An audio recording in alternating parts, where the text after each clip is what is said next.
आपका ईमान किस पर था? आपका सबसे भारी और अफसोसनाक इजहार क्या था? आज जो मैं वीडियो लाने लगा हूँ आपके बहुत ही अच्छी वीडियो है, रिएक्शन वीडियो एंड तक वॉच करनी है। चलो वीडियो करते हैं स्टार्ट।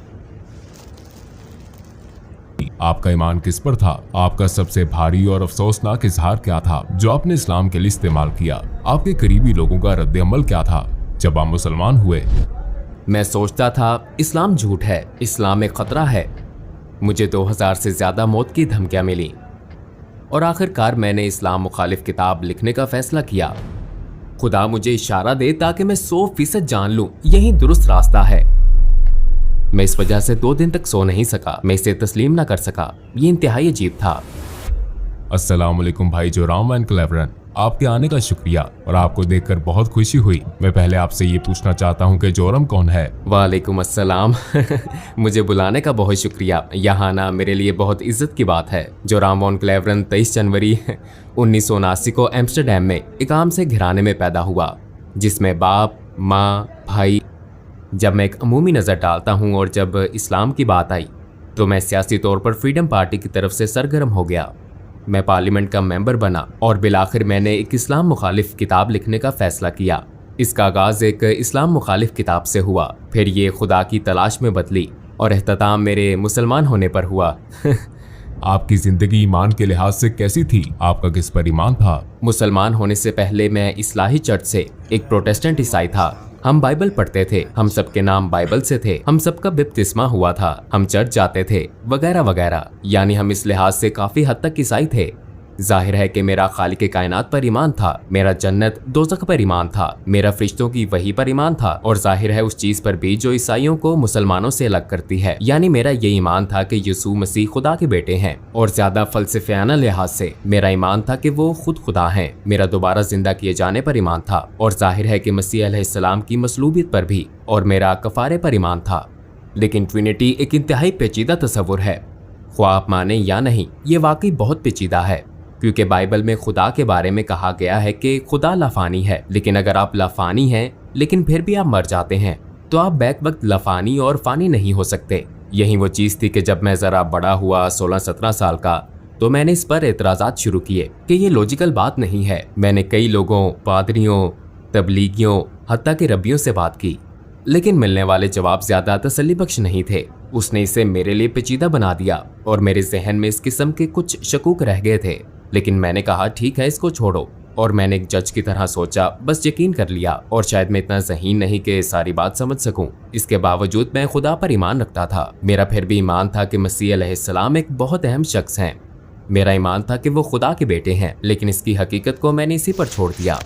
आपने कैसे और क्यों इस्लाम मुखालिफ किताब लिखने का फैसला किया? हाई स्कूल के बाद मैं यूनिवर्सिटी गया और मैंने कंपैरेटिव रिलीजन पढ़ा। और एक काबिल जिक्र बात मेरे ख्याल में ये थी कि मेरा कॉलेज का पहला दिन 11 सितंबर 2001 था। मेरे जहन में पहले से ही था कि अच्छा, ये मुसलमान लोग वो जुनूनी किस्म के हैं और ये मजहब सच नहीं है। फिर चंद साल बाद हॉलैंड में एक शख्स थियो वान गोग था। वो एक मशहूर फिल्म साज था और उसे सड़क पर आगाज में मैंने ईसाईयत में खुदा के तस्वुर और इस्लामी तस्वुर के दरमियान मवाजना शुरू किया। लेकिन चूंकि मुझे ट्रिनिटी के बारे में ये शकूक थे और मुझे इस्लाम में तौहीद यानी खुदा का एक होना नजर आया, हाँ ये ज्यादा माकूल बात लगती है। और फिर मैंने सोचा ठीक है, मैंने बाइबल दोबारा पढ़ी ताकि अपना ईमान ताजा करूँ कि इस्लाम में तौहीद का तस्वुर ईसाई तस्वुर क्यों नहीं है। लेकिन जब मैं पुराना ओहदनामा पढ़ रहा था और मैंने देखा कि पुराने ओहदनामे में पैगंबर ने कहा था एक खुदा, एक खुदा, एक खुदा। और फिर मैंने सोचा ठीक है, मैं नए ओहदनामे में सिर्फ यीशु मसीह के अल्फाज देखूंगा। और फिर मुझे नए ओहदनामे में ये कहानी मिली। एक शख्स मसीह अलैहिस्सलाम के पास आया और पूछा, जिंदगी में अहम तरीन चीज क्या है? मैं जन्नत कैसे पा सकता हूँ? उन्होंने जवाब दिया, 2 चीजें हैं। ऐ इसराइल, तुम्हारा खुदा एक है। अपने पड़ोसी के साथ ऐसा सलूक करो जो तुम अपने साथ चाहते हो। तो मैंने सोचा अच्छा, यीशु मसीह भी यही बात कर रहे हैं। ऐ इसराइल, तुम्हारा खुदा एक है। लिहाजा मैंने सोचा कि खुदा का ये मुकम्मल मुसलमान तस्वुर ज्यादा माकूल लगता है और ये वही तस्वुर है जो मुझे पुराने और नए ओहदनामे में मिला था। और मैंने जाना कि ईसाईयत बतौर मजहब कुछ और सिखाती है, लेकिन ये खुदा का वो तस्वुर नहीं है जो मुझे बाइबल में मिला। चनाचे कई हफ्तों के मुताले, हर किस्म की किताबें पढ़ने,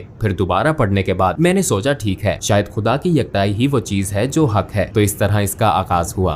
अपनी तहकीक के दौरान आपने कौन से वसाइल इस्तेमाल किए?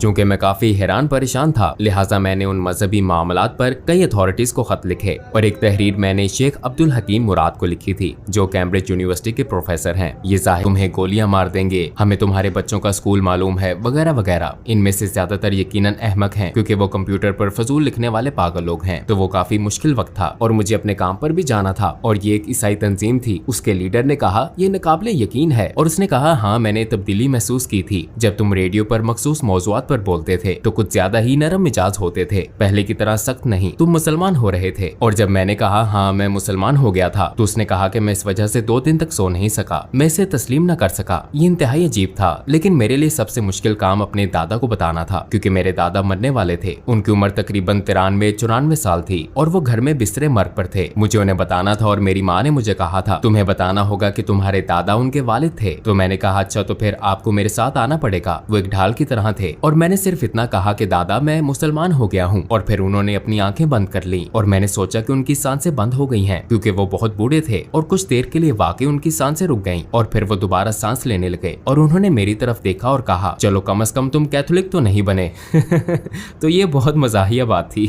और आखिरी बात रेडियो में मेरे पुराने बॉस ने कहा अच्छा, हमें क्या मालूम कि कल को तुम हिंदू या कुछ और बन जाओ। तो मैंने उससे कहा कि मैंने कभी मजहब मुंतखब नहीं किया, ऐसा एक ही बार हुआ जब मैं मुसलमान हुआ था। इससे पहले मैंने अपना मजहब मुंतखब नहीं किया था। मैं एक ईसाई घराने में पैदा हुआ, मेरी परवरिश एक ईसाई तरीके से हुई और मैं बहुत मशकूर हूँ उन तमाम अच्छी चीजों के लिए जो इससे मुझे मिली। लेकिन ये मेरा फैसला नहीं था, और सिर्फ एक बार जब मैंने फैसला किया तो वो मेरा मुसलमान होने का फैसला था। और ये सबसे ज्यादा, जैसा मैंने कहा, मुझे लगता है ये मेरा सबसे अहम फैसला था और मेरा सबसे अक्लमंदाना फैसला था। मैंने कभी एक फैसला करने में साल नहीं लगाए सिवाय मुसलमान होने के। जब आपने अपनी पहली नमाज पढ़ी तो कैसा लगा? यकीनन ये एक खूबसूरत लम्हा था, लेकिन बहुत अजीब भी था, क्योंकि ईसाईयत में आपको इस तरह इबादत करने की आदत नहीं होती। आप हाथ जोड़कर इबादत करते हैं और शायद घुटनों के बल अपने हाथ वगैरह के सामने बैठकर। लेकिन मुझे ये बहुत खूबसूरत लगता है कि आप वाकई सजदा करते हैं, आप वाकई अपने रब के आगे निहायत आजिजी से झुकते हैं। तो मेरे ख्याल में ये बहुत आजिजाना और खूबसूरत अदा है, और हाँ, इससे मुझे बहुत खुशी महसूस हुई। आपको 3 सबसे बड़े किन चैलेंजेस का सामना हुआ जब आपने इस्लाम कबूल किया? यकीनन मुसलमान बनना एक बहुत बड़ा चैलेंज था, क्योंकि मुझे अपने पूरे खानदान को भी बताना था, और ये एक बहुत बड़ा चैलेंज था ये सोचना कि मुसलमान बनना बहुत मुश्किल होगा, क्योंकि खुसूसन एक प्रोटेस्टेंट ईसाई के तौर पर मजहबी लिहाज से आपको बहुत ज्यादा चीजें नहीं करनी पड़ती। लेकिन बतौर मुसलमान अमली तौर पर दिन में 5 वक्त की नमाज जरूरी है, खाना एक खास तरीके से खाना जरूरी है, एक खास अंदाज से सोचना जरूरी है, आपके लिए हर लम्हा बेहतरीन रहना जरूरी है अपने खालिक से ताल्लुक के बायस, और इस हकीकत की वजह से कि आपको दिन में 5 वक्त नमाज अदा करनी है। ये एक तरह से खालिक की मुस्तकिल याद दहानी है। तो ये आपको एक ईसाई के मुकाबले में इस हकीकत से कहीं ज्यादा आगाह रखता है कि आपका एक रब है। ये मेरा तजर्बा है, और मैं सोचता ओ आज 5 वक्त की नमाज पढ़ना मैं नहीं कर सकता, मैं नहीं कर सकता, मुझे करना है। तो इस चीज ने सोच मुश्किल बना दी। लेकिन मेरे मुसलमान होने के बाद ये बिल्कुल मुश्किल नहीं था।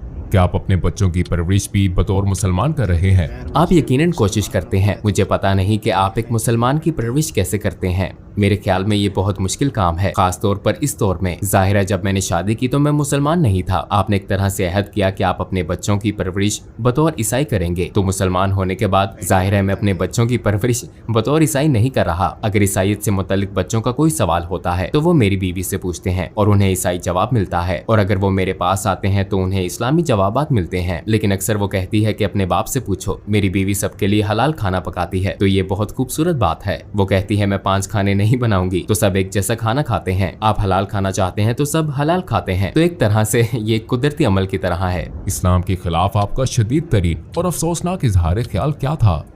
मेरे ख्याल में इस्लाम एक झूठ है, क्योंकि ये बात मैं अक्सर कहता था इस्लाम झूठ है और कुरान जहर है। लेकिन जब मैं कहता था कि इस्लाम एक झूठ है तो इससे मेरी मुराद थी कि सारा मजहब और उससे मुंसलिक हर चीज। तो ये एक तरह से जहालत का आला तरीन दर्जा था।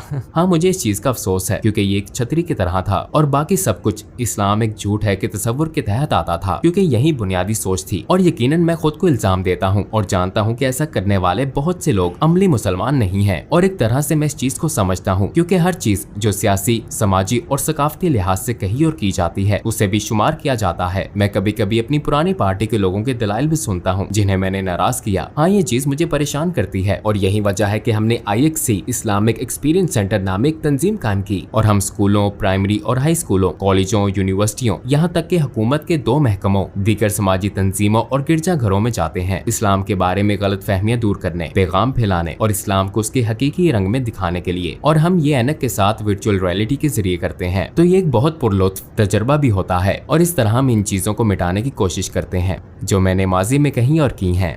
लोगों को इस्लाम के बारे में कैसे तहकीक करनी चाहिए? क्या आप सिर्फ गूगल सर्च का मशवरा देते हैं?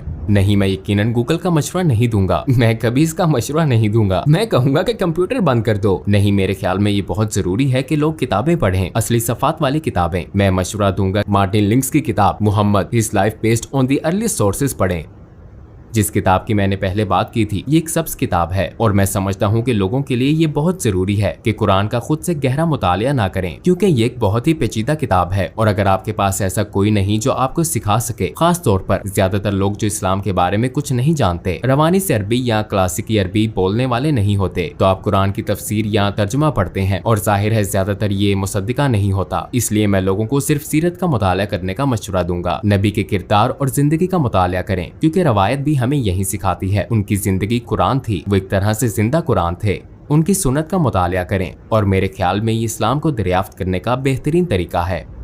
और आखिर में आप क्या कहना चाहेंगे? मैं मुसलमान होने के बाद पहले से ज्यादा खुशो-खुर्म हो गया हूँ, इसलिए मैं सबको मुसलमान होने की दावत देना चाहता हूँ, क्योंकि ये आपकी रूह और आपके दिल को खुशी और सुकून देता है। ये सच है, यह आपके दिलो जान से हम आहंग है। कम अज कम इसे इस्लामी नुक्ता नजर से देखें, सीरत नबी को पढ़ने की कोशिश करें, समझने की कोशिश करें कि मुसलमान किस बात पर ईमान रखते हैं, उनके रवैयों से कताए नजर, क्योंकि मुझ समेत बहुत से मुसलमान हैं जो मुसलमानों की तरह नहीं रहते। मैं हमेशा एक मुसलमान की तरह नहीं रहता, हालांकि रहना चाहिए मुझे भी और बाकी सबको भी, लेकिन आप तमाम मिसालों से बड़ी नबी सल्लल्लाहु अलैहि वसल्लम की मिसाल को देखें और अगर आप उनकी जिंदगी का मुतालिया करें तो शायद आपको रहनुमाई मिल जाए। यह आपको सच की तरफ ले जाती है। अगर